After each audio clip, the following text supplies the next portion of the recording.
Today we're going to begin looking at the skeleton. We're going to begin with the axial skeleton. So the axial skeleton itself is only a portion of the skeleton that we have. And so in the entire skeleton in the adult, we have generally 206 bones. And so those bones have been growing from birth. Some of those bones have fused together. And so we generally start out with more bones at birth than we have as an adult. And so they're going to tend to fuse together. So the skull is probably one of the most prolific areas where this occurs, and even more so in and along the axial skeleton itself, as far as where fusions tend to occur. So the axial skeleton has the skull, the vertebral column, and then the rib cage attaching to it. So we can see in the picture here that we have the axial skeleton kind of highlighted there. And so we have the skull, we have all of the thoracic cage, and then we have the vertebral column, all within the structures of the axial skeleton. In reviewing the skeleton itself, what you want to concentrate on are some of the slides that have primarily the words on them. The pictures are going to be similar to what we're going to use for the lab portion, and so we'll see kind of the same types of pictures and things there as far as the models go. And so those, we're not going to cover some of those in depth. We're just going to kind of cover general regions a little bit more in depth as we go through things and kind of highlight some specific areas of each portion of the skeleton itself. And so the skull can be divided up into two portions as well. We have the cranial bones, and then we have the facial bones.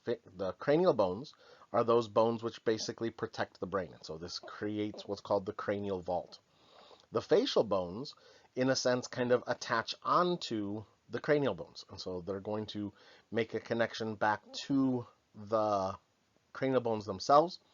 And this provides for a patent airway, a patent digestive pathway for those structures to move in and down further into those two respective systems, as well as providing for all of our muscular attachment for making facial expression. So all of our muscles that are on the face attach at least partially into bones that are there. And so here we can see an anterior view of the skull. And so we have, in terms of what we can kind of see here, we can kind of see parts of the cranial bones, and then we have the facial bones in terms of kind of dividing them up into the different bones that we can see. As we look at each one of those, we then have the structures that we can see in terms of the individual bones themselves. And so the frontal bone, the largest of the anterior bones of the cranial vault itself, we can then start to see some of the side bones here on the lateral side. And so we have things like the parietal bone, we have a little bit of the temporal bone that comes in there. And then deep inside the orbits, we can then see the last of what we can see from the cranial bones. We can see the sphenoid inside there as well for those. And then we come down to our facial bones in terms of all the different ones that lie within the face here. And so we have things like our nasal bones. They're actually a paired set of bones, so there is one on either side. We have the maxilla, and so we have the upper part of the jaw. Your cheekbones are your zygomatic bones, and we have one on either side. And then we have inside the nasal cavity there, we have things like the vomer, the little yellow one there. And then we have parts of the ethmoid deep inside there in the red or kind of the pinkish color. We have ethmoid inside there as well. And so many different bones that we can see from an anterior view here. And we're also going to be able to see some of those same bones essentially from any direction that we look at the skull itself. And that's one of the things to keep in mind, especially when you're looking at bones for the lab portion, is that you need to be able to identify the structures regardless of kind of which way the bones themselves are facing. So it may be an anterior view, a lateral view, an inferior view, and so on. So you want to be able to make sure that you can identify those structures really from kind of any direction.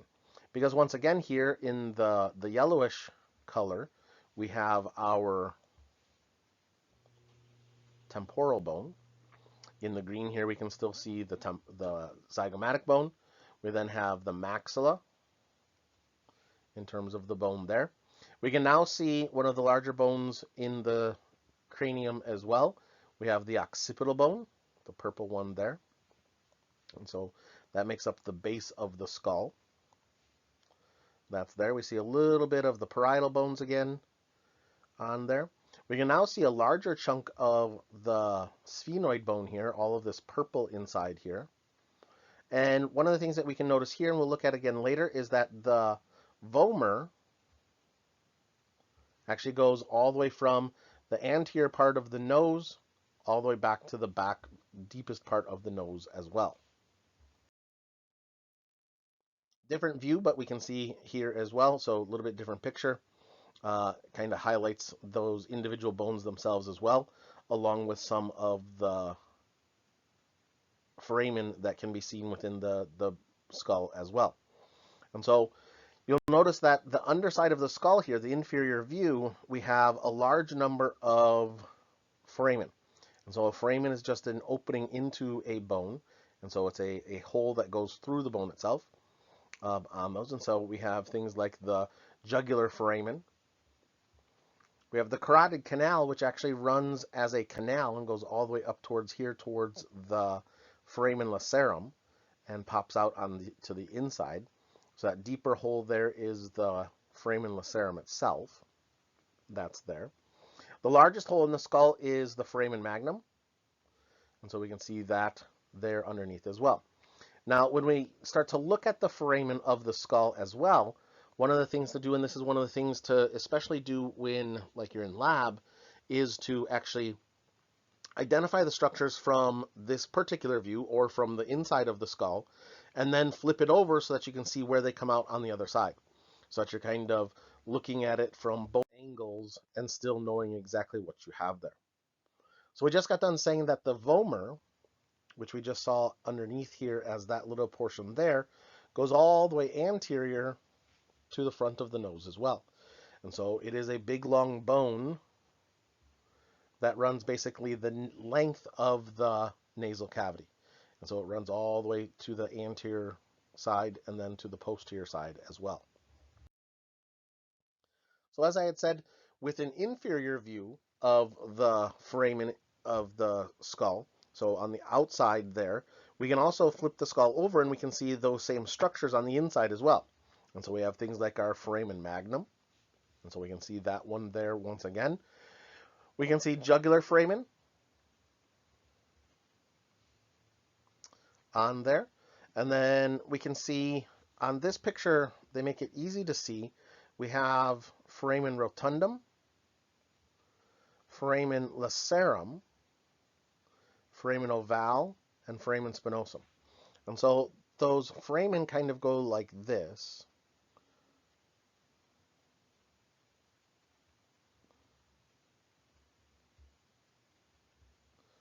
And so it's rotundum, lacerum, ovale, and spinosum, or RLOS, R-L-O-S. And so they go in that nice little order when it's on the inside of the skull itself there for those. The one thing that we usually note when we're in the lab is that for those foramen, sometimes you need to tilt the skull a little bit. So it even applies here with images of the skull and images of models and things, is that we may or may not be able to very well see some of those structures. Sometimes you have to actually tilt the skull a little bit to be able to see some of the structures that we wanted to see. Here we have the zygomatic bone. And so the zygomatic bone, or our cheekbone there, has 3 attachments to 3 different bones. And so it has a frontal process, a temporal process, and a maxillary process. Each one of those attaches to 3 different bones. And so the frontal process coming up here to the frontal bone, the temporal process coming over here to the temporal bone, and then the maxillary process making its connection to the maxilla. And so it has 3 separate portions to it. And so each one of those processes is what actually connects to each one of the other 3 bones. From a lateral view of the skull, we can now take a good look at the cranial bones themselves. And so we have the frontal bone. The frontal bone is a single bone, whereas the majority of all of our skull bones and the rest of the bones in the body are all paired. We have one on the left and one on the right. The frontal bone, as well as the occipital bone, are not paired bones. So we don't have one on either side of them. We have a pair of parietal bones. We have a pair of temporal bones, so one on either side. Zygomatic bones. The mandible is a single bone. It is the only movable bone of the skull, and so it's freely movable, especially into adulthood. It's the only one that has free movement in and around the skull, and it meets up at the temporal bone at the temporal mandibular joint. And so that little joint there is between the temporal bone and the mandible, and that's where we have that connection between the two. The skull bones are flat bones, and those flat bones do have the ability to resist quite a bit of stress on them, but they do have their limits. And this is an example of one of those scenarios here, where we have a crush fracture of the parietal bone. And so here we have one of our sutures here. We have our coronal suture. We have the lambdoid suture. And then this bone here that has been fractured, and the type of fracture that we get there is a depression fracture. It has fractured the outside portion of the bone. Remember that on a flat bone, we have essentially cortex on the outside, and then all in the middle is where all of that trabeculae is. So essentially, the fracture has occurred to the cortex, and then it has compressed some of those trabeculae on the inside. So the mandible, as I said, is the only movable bone that we have as an adult, and it makes its connection between the mandible and the temporal bone right in here. And so we have a little depression that is inside the temporal bone called the mandibular fossa, and that's where the mandible is going to rest inside. The mandibular condyle is the portion that does so, and so we have a nice little rounded structure that's there on the mandible that allows it to rotate back and forth as we move the jaw forwards and back on there. This little bar of bone here is what we call a ramus. We then have the angle of the mandible down here, and then we have the body of the mandible over here for those. The skull itself is a relatively large structure. So the skulls themselves have quite a bit of bone involved with them. And part of what the bone is going to do is, and part of the reason why we have flat bones is to make it stronger with less bone that's there. And so we have that ability to do so. But we have other places where we essentially have kind of indentations to the bone. So we have some cavities for different structures that are there. And so the eyes get orbits. And so we have the orbital cavities that are there. The oral cavity is basically in between, and in terms of the oral cavity, we can't really see it very well until we, or appreciate it in a sense, I guess, until we put all of the soft structures on there. We have the nasal cavity. That one we can see well in the bones. And then one of the big things that helps to lighten the bones are what are called the paranasal sinuses.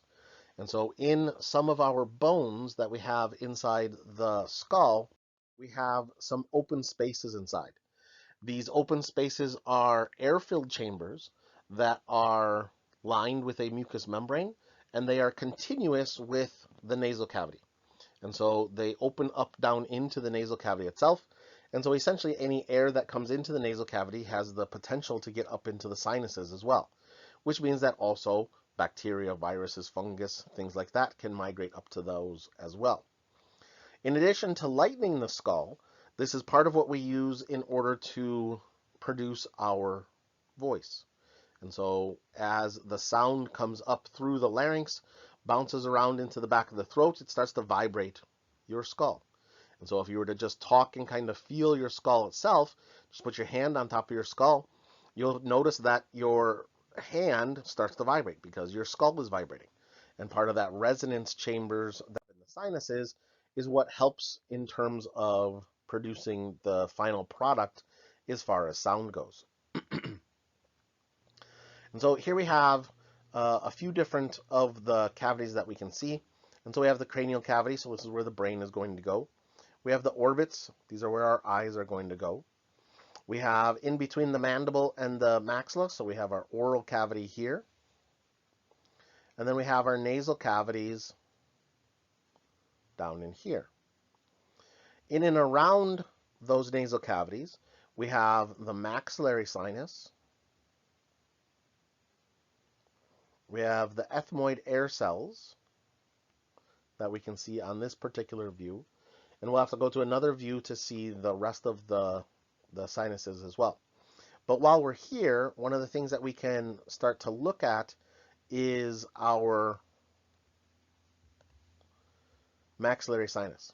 And so the maxillary sinus, if you'll notice, in order for it to get, in a sense, into this opening here, it has to go up first. And so any kind of drainage of any fluid or anything inside that maxillary sinus has to actually fight gravity to get back up and out into the nasal cavity. A little bit different picture. Now we're taking it from a sagittal cut rather than a coronal cut on that last one. Now we can start to see in the frontal bone, right in your forehead there, you have a frontal sinus that is there.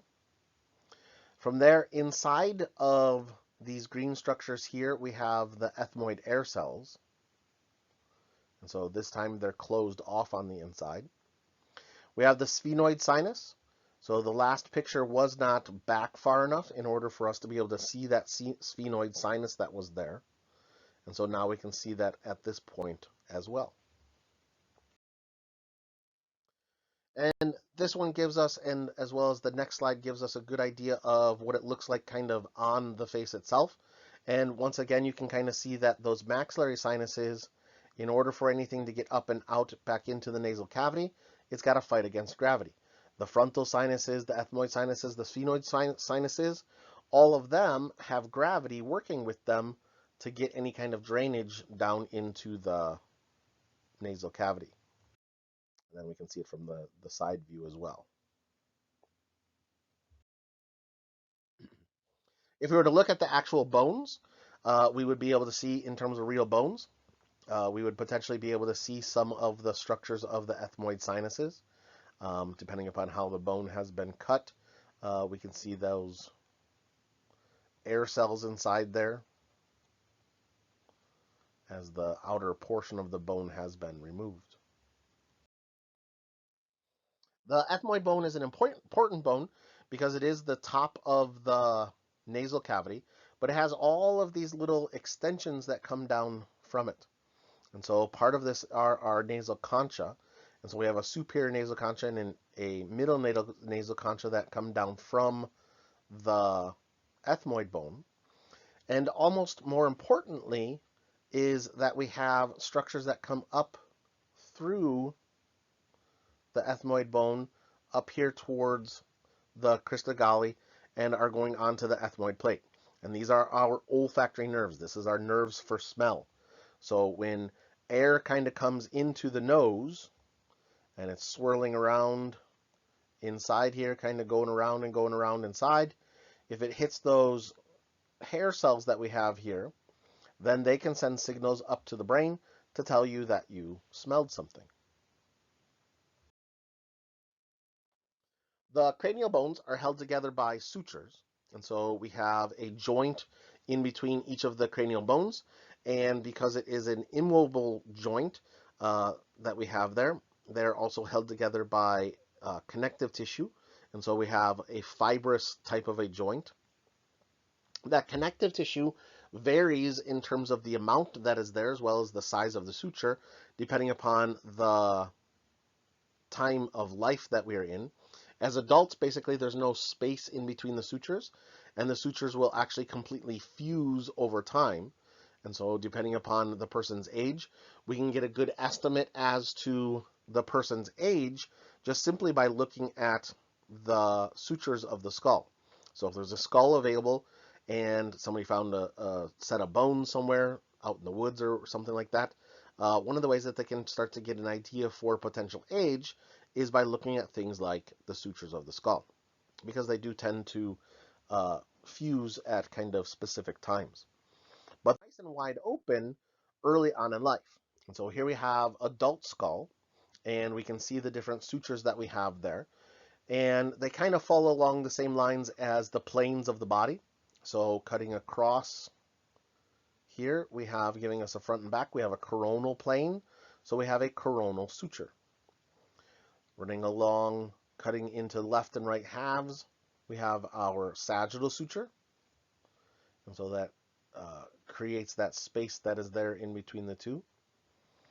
From there, we have additional sutures that are going to run in between the parietal bones and the occipital bone here. And so we have the lambdoid suture. That's there. One of these, the skull that's here has essentially what looks like little extra bones there in between the occipital bone and the parietal bone. And they're not extra bones per se. They're just bones that have not fused to the parietal bone or the occipital bone.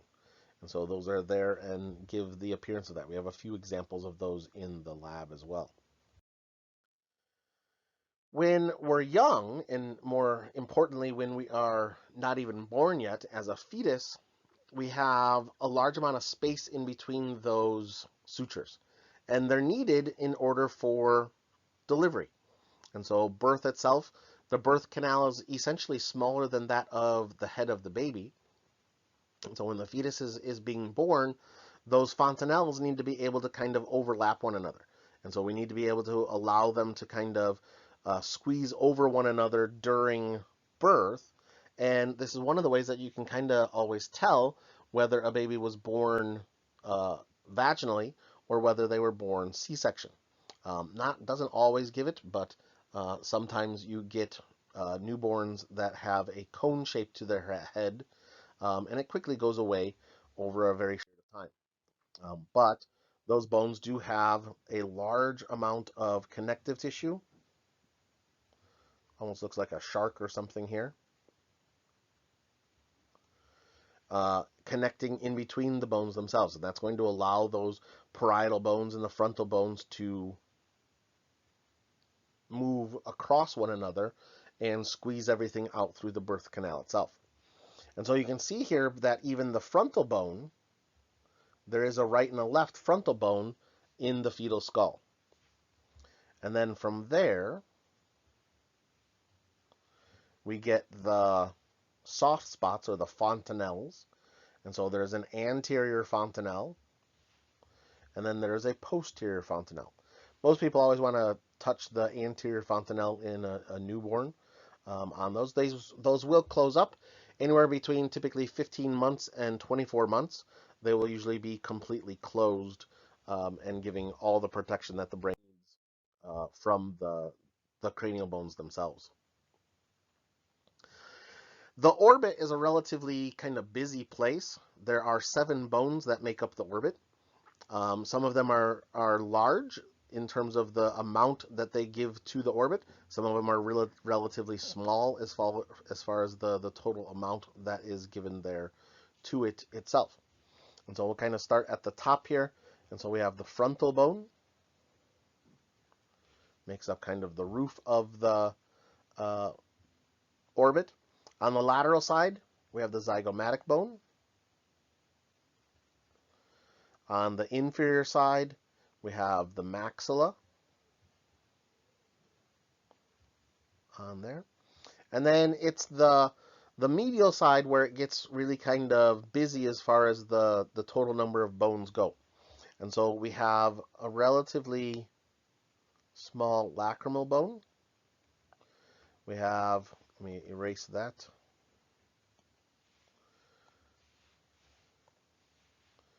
We have, so the lacrimal bone. We have the green one here, the ethmoid. We have the yellow one there, just a little bit of the palatine bone. And then the posterior side of the orbit is made up of the sphenoid bone. And so 7 bones right inside there.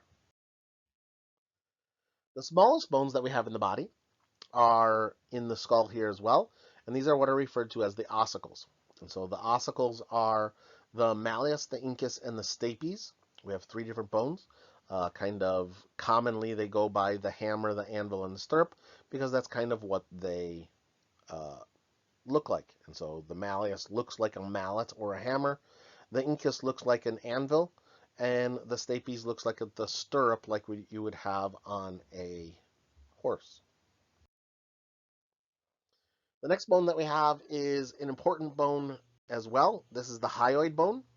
The hyoid bone is the only bone in the body that does not have any other bone that attaches to it. So even those little tiny ossicles have connections between each bone, and so they have their articulations between each one another, especially the incus, because it connects to both the stapes and the malleus, so it does have connections there.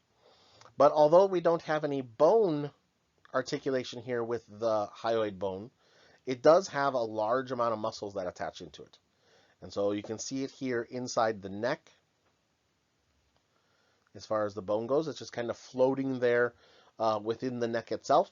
And it then allows for, as we swallow, is its primary activity for things, is it's going to help to move things like the larynx kind of out of the way. And so it's going to get pulled on when we're doing things like swallowing. The vertebral column then makes up the next kind of biggest portion of the axial skeleton. And so the vertebral column has 26 bones in terms of the bones that are there. We have 7 from the cervicals, 12 from the thoracics, 5 from lumbar. And so that kind of goes like breakfast, lunch, and dinner. So 7, 12, 5. You have the different numbers there for each one. And then the last 2 bones in the adult are fused. And so the sacrum and the coccyx are both fused bones. As a child, those bones are unfused and they still articulate a little bit early on in life. But as we get into adulthood, they become completely fused to one another on those. The vertebral column's essential job, in terms of one of its most important jobs, is protecting the spinal cord.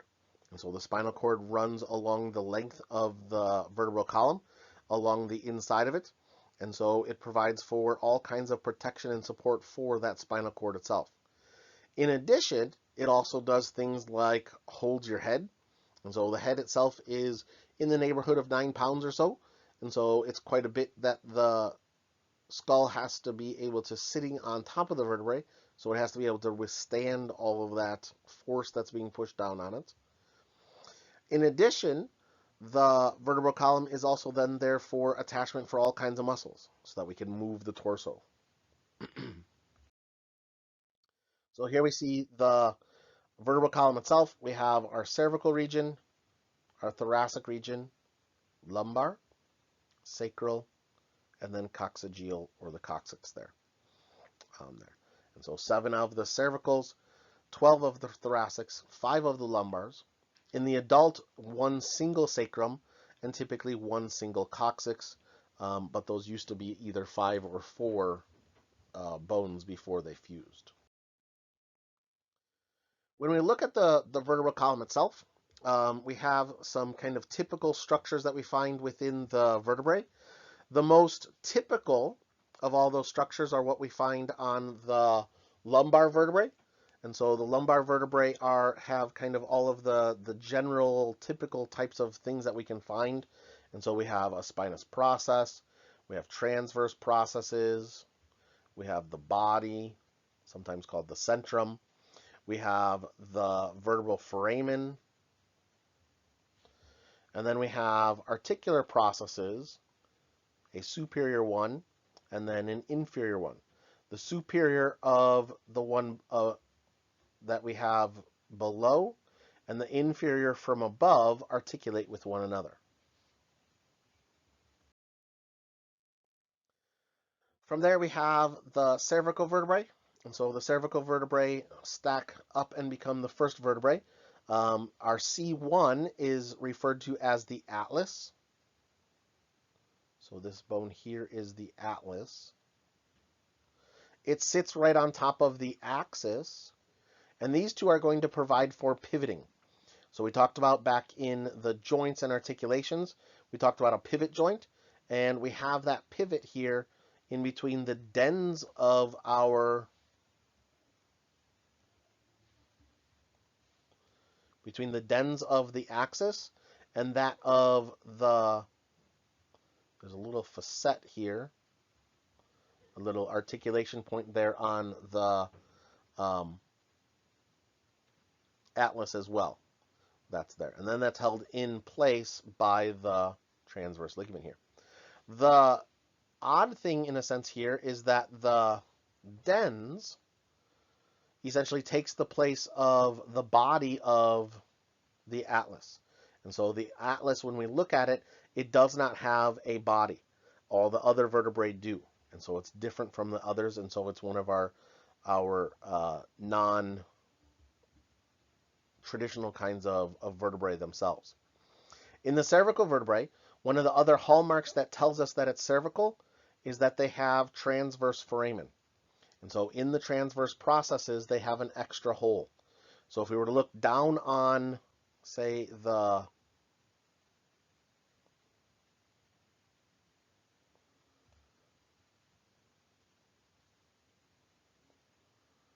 on our atlas here, we would see that we have 3 holes in it. And so we have the vertebral foramen, and then we have our transverse foramen as well. And so those are there also. The thoracic vertebrae needs to have articulation points for the ribs. And so we have a transverse costal facet, and then we have costal facets on the body. Oftentimes we have 2. We have a superior and inferior, or sometimes referred to as a demifacet.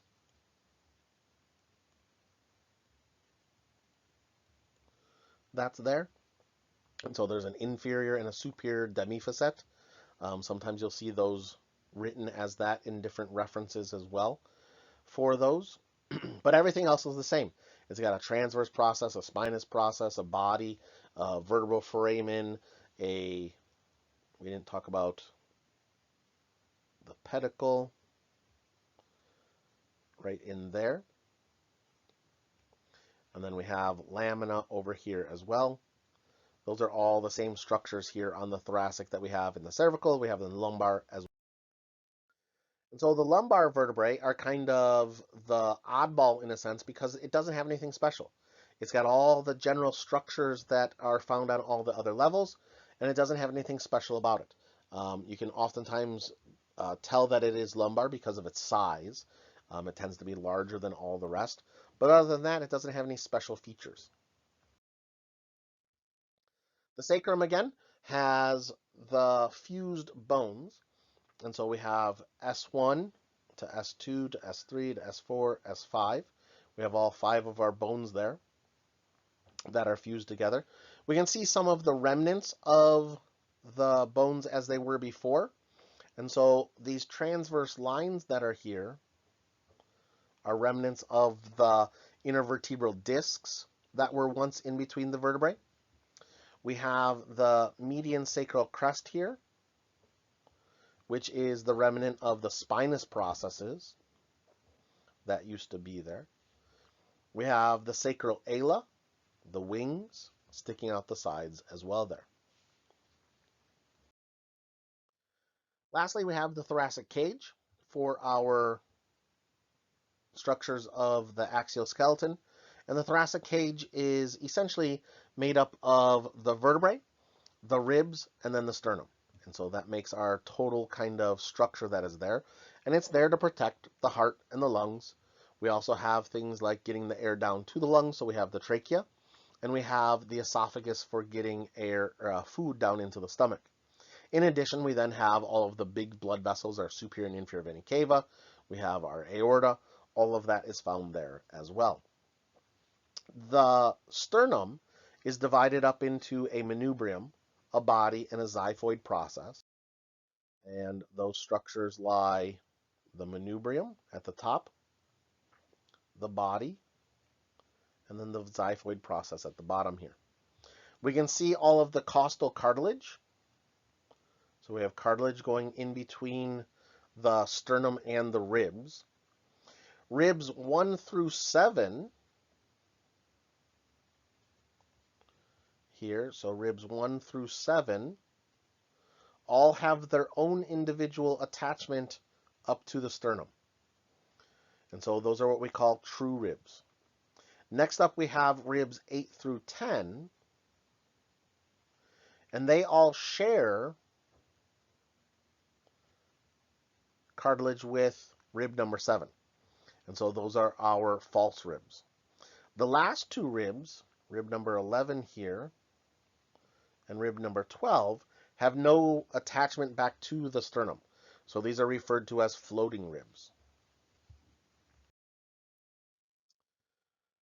Whether you're male or female, there are 12 ribs. They go along with each of the 12 thoracic vertebrae. Sometimes people can be born with a cervical rib. Sometimes they can be born with lumbar ribs. Back when I was in school, we had a cadaver that actually had a sacral rib. So that was an interesting find there as well. So the ribs themselves can kind of be found in different areas of the body as well sometimes, but primarily we see them associated with the thoracic vertebrae. The ribs do articulate with the body via those demifacets and via the transverse foramen at the transverse costal facet with the rib as well. On the transverse costal facet, the tubercle makes the connection, and at the body, it makes connection with the head of the rib as well. And then next time we'll talk about the appendicular skeleton.